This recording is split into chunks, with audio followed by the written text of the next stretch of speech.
Screen पर आपको ये जो महिला नजर आ रही है, इनका नाम है किरण सिंह। इनकी शादी होती है विनोद नाम के एक शख्स से जो कि सीआरपीएफ में तैनात थे। अब शादी के बाद लड़ाई झगड़ा होता है, जिसके बाद ये दहेज प्रताड़ना का केस उन पर कर देती है कि मुझसे दहेज मांग रहे हैं और दहेज के लिए मुझसे मारपीट करते। अब इस बीच जब वो कंप्लेंट फाइल करवाती है तो उस केस में जांच अधिकारी तय होता है और वो जांच अधिकारी था अंकित यादव। अब अपने पति को छोड़ के ये अलग रह रही थी। इसी बीच जो जांच अधिकारी था, जो इंस्पेक्टर था इस केस में, जो आयो इन्वेस्टिगेशन ऑफिसर, उससे दोस्ती बढ़ गई, फिर उससे प्यार हो गया और दोनों रिलेशनशिप में रहने लगे। लेकिन अचानक से अंकित यादव एक दिन फैसला करता है कि मुझे इसे रास्ते से हटाना है। किसे? किरण से।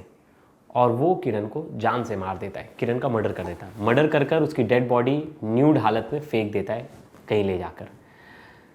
इस बारे में जब पता चलता है और पुलिस जब जांच करती तो पता चलता है कि ये जो दरोगा है अंकित यादव, यही उसका कत्ल करता है।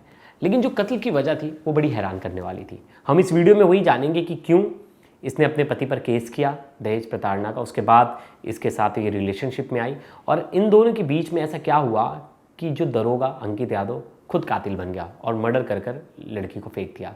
जानेंगे इस वीडियो में, लास्ट तक ये वीडियो जरूर देखिएगा। नमस्कार, मेरा नाम है प्रेश पांडे और आप देख रहे हो क्राइम तक। यूपी का हमीरपुर, और हमीरपुर में अंकित यादव दरोगा के पोस्ट पर वहाँ तैनात थे।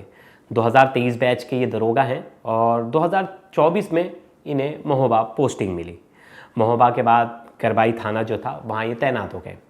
अब ये जिस थाने में तैनात थे, करबाई थाना में, बहुत सारे केसेस आ रहे थे। इस बीच एक केस आता है, वो केस था किरण सिंह का।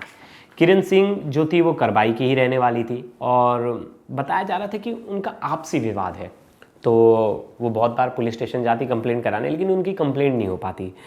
बहुत बार पुलिस वाले कहते हैं कि फैमिली मैटर है और इस विषय में आप आपस में सुलटा लीजिए, क्या थाने के चक्कर लगा रही है। लेकिन उनके जो पिता थे उन्होंने बड़े गंभीर आरोप लगाए। उन्होंने कहा कि जो इनका पति है वो सीआरपीएफ में, जिसका नाम विनोद है, और ये आए दिन किरण के साथ मारपीट करता है और किरण को ज़बरदस्ती कह रहा है कि 2 लाख रुपए लेकर आ और एक ब्रेजा गाड़ी लेके आ, नहीं तो तुझे घर में नहीं रहने देंगे। और इतना मारपीट किया गया इस लड़की के साथ, किरण सिंह के साथ, जिसके बाद वो परेशान हो गई और परेशान होकर वो पुलिस स्टेशन पहुंची।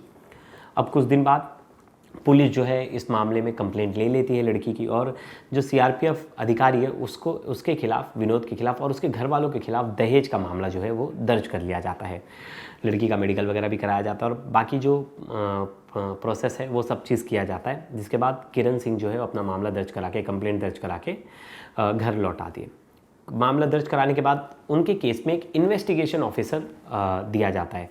वो इन्वेस्टिगेशन ऑफिसर जो था वो मैंने आपको शुरुआत में ही बताया, वो था अंकित यादव। अब अंकित यादव इस केस में जांच अधिकारी बना और इन्वेस्टिगेशन के बहाने दोनों का आपस में मिलना जुलना होने लगा। जांच में वो एक दूसरे के दोस्त बन गए। धीरे धीरे दोस्ती जो है वो प्यार में बदल गई और दोनों अफेयर में रहने लगे। अब किरण का जो अफेयर था इसके बारे में उनके पति को पता नहीं था, क्योंकि अभी तक डिवोर्स तो हुआ नहीं है, अभी तो दहेज का मामला चल रहा है। और इसी बीच विनोद जो था, जो दरोगा था, वो भी शादीशुदा नहीं था, वो भी कुंवारा था। अब इस बीच किरण जो थी वो रिलेशन को बहुत ज़्यादा सीरियस लेने लगी थी और आए दिन अंकित को कहती थी कि यहाँ ले चलो घुमाने, वहाँ ले चलो घुमाने, और दोनों जाते भी थे। जो दरोगा था वो अपनी ड्यूटी पूरी करता था और घूमने भी जाता था।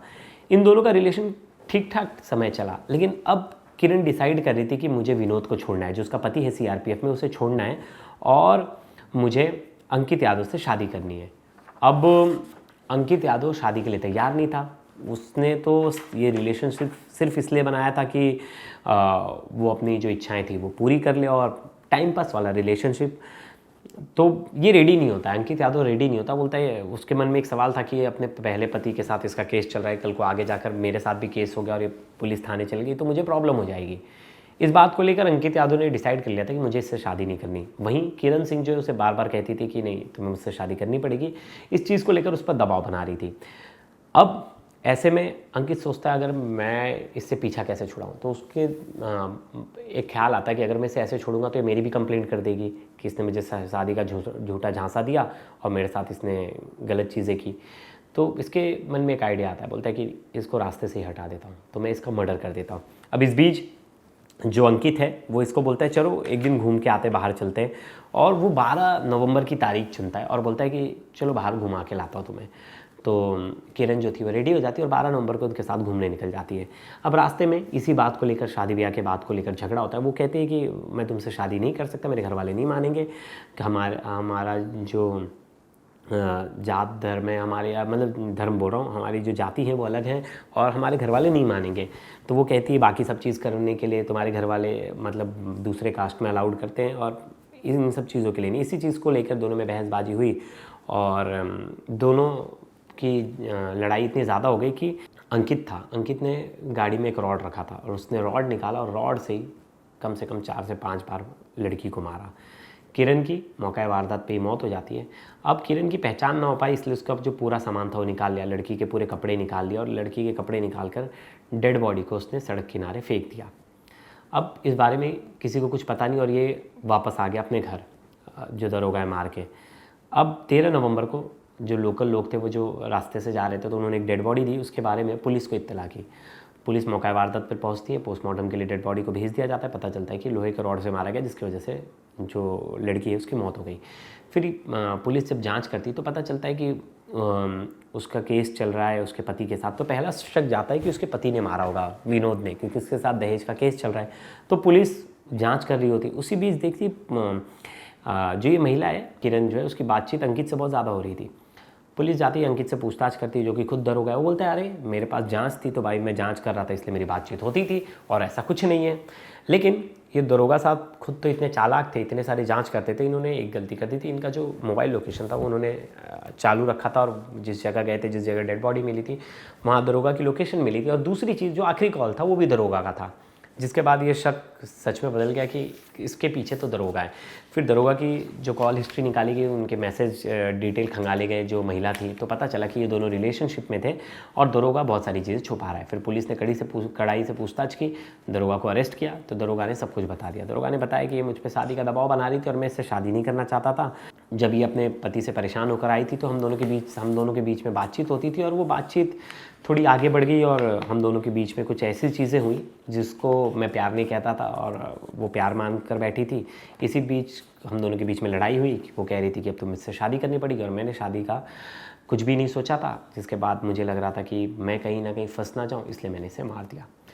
तो ये थी किरण और दरोगा अंकित की कहानी। देखिए, किरण खुद तो परेशान थी, उसे लगा मुझे अच्छा पति नहीं मिला, फिर उसे किसी शख्स से प्यार होता है, उसे लग रहा था ये मेरे लिए सही है, लेकिन वो तो सिर्फ टाइम पास कर रहा था। अब उसे लगा कि ये मेरे लिए प्रॉब्लम बन गई है और उसके लिए उसने उसकी जान ले ली। सोचिए क्या ज़माना आ गया है, कोई अगर परेशान है तो आप उसकी दुख के समय में उसकी मदद करते हो तो उसके लिए तो आप अच्छे हो जाते हो, आप उसके लिए देवता समान हो कि यार इसने मेरी दुख में मदद की और आप उसके लिए अच्छे इंसान हो।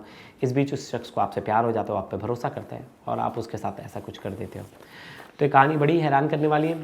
इसमें दोनों ही आरोपी जो है वो एक हैं जो उनके पति हैं, जो पहले उस लड़की के साथ इतना कुछ किया, दहेज के लिए उसे मारपीट की। दूसरा है जिस पर भरोसा करके वो आगे अपना जीवन बसाना चाहती थी, उसने भी धोखा दे दिया। तो ये थी कहानी किरण की और इस स्टोरी पर आपकी क्या है ज़रूर कमेंट्स कीजिएगा। तब तक के लिए धन्यवाद।